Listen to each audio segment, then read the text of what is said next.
Well, there's a reason they call me Indestructible Chairman, Lord James, King of the Universe.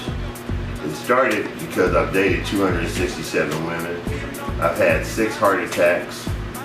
I've had a stroke. I've tried to kill myself 4 times. And the reason I'm indestructible is because God loved me. He first loved me, so He gave His only begotten Son. The reason I'm chairman is because it's the highest rank in the military that you can achieve. The reason I'm Lord is because I was faithful over little, so He allowed me to lord over much. The reason that I'm James is because that's my birth name. And James in Hebrew means Jacob. And Jacob in Hebrew means trickster or supplanter. So He took James, Jacob, a trickster or supplanter, and He made him a mighty nation. So also James in Hebrew means Israel, and Israel means mighty nation. I'm James, the King of the universe, because I'm created in His image and likeness. So by me being created in His image and likeness, that allows me to be King of the universe, and of the universe because the earth is the Lord and the fullness thereof. I'm doing a play, and it's called The King and the General. It talks about me and the 14th chairman of the Joint Chiefs of Staff, General Henry U. Shelton, who was my angel when I was in the service. I served in the Army from 1976 to 1980, and during the time I was in the service, General Shelton knew that I was going to be a professional athlete. So what he did is he had the wisdom and the spirit to be able to see that, and he moved me from the Ranger Battalion to the Infantry Battalion, from the Infantry Battalion to the Engineer Battalion. From the Engineer Battalion, he gave me a job at the Judge Advocate General, where I only worked from 8:30 in the morning to 7:30, till 10:30 in the morning. And then I trained from 11 until 3. I gained 45 pounds of muscle weight, and I ended up going out for the Baltimore Colts, which I made the team on the practice team for 4 years. General Shelton was my angel, and he also later became, as I said, the 14th chairman of the Joint Chiefs of Staff. God bless you, General Shelton. The play is called The King and the General, and it's about relationship and life lessons and experience. God has given us 10 commandments, and He gave me 16 additional commandments. It talks about family relationship, love, and abuse. I was an abusive man. I wanted to control things that I couldn't control, and when they gave me control, I still didn't know what to do with the control because I didn't need it, because they were in love with me. But love also holds you hostage, and that's one of the things. When the 1 Corinthians, it talks about love is not haughty. The things that love is patient, love is kind, love is long-suffering.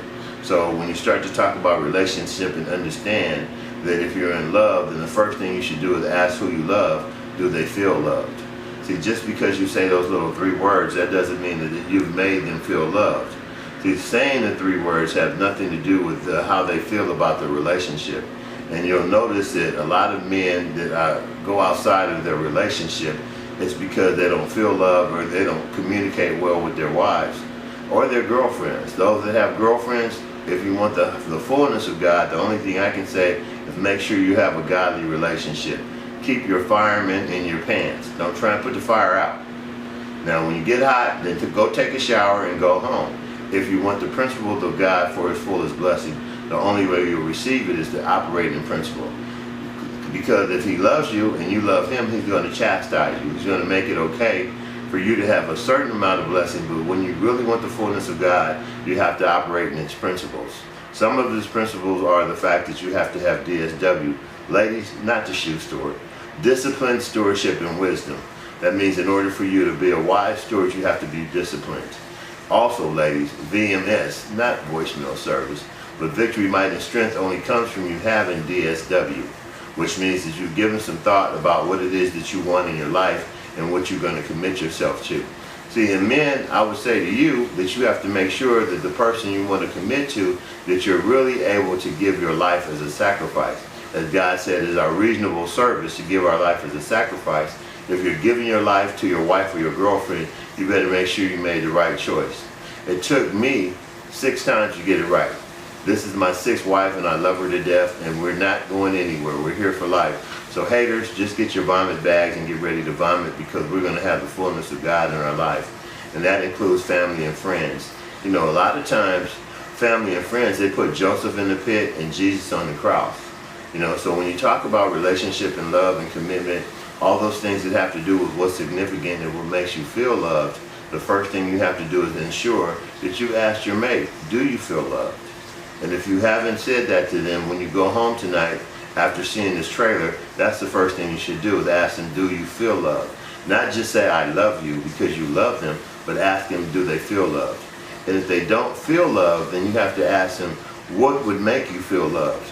Past the money, past the cars, and time is only love and relationship and commitment that has you standing in the midst of God and God in the midst of the relationship. A threefold cord is impossible to break. And if God is in the midst of your relationship, then you'll never have issues that can't be resolved through communication. See, before, when I was in a relationship with one of the multiple girlfriends I might have had, or the plethora of wives I had, I never understood the significance of having God in the midst. So when I decided to take my wife that I have now, I found my good thing. I found my rib, I found my mate, and babe, I love you. I love you, and I'm doing this for you. I'm doing it for my mom, Lena Mae, and my sister, Janet Brown. Both of them passed from cancer at 49.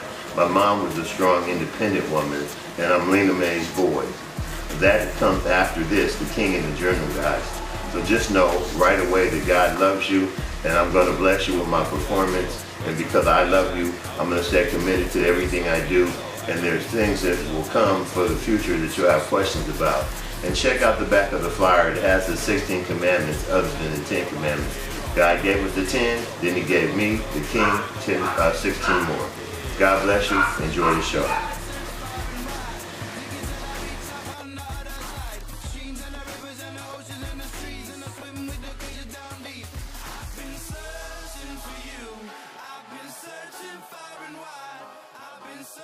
Searching for you.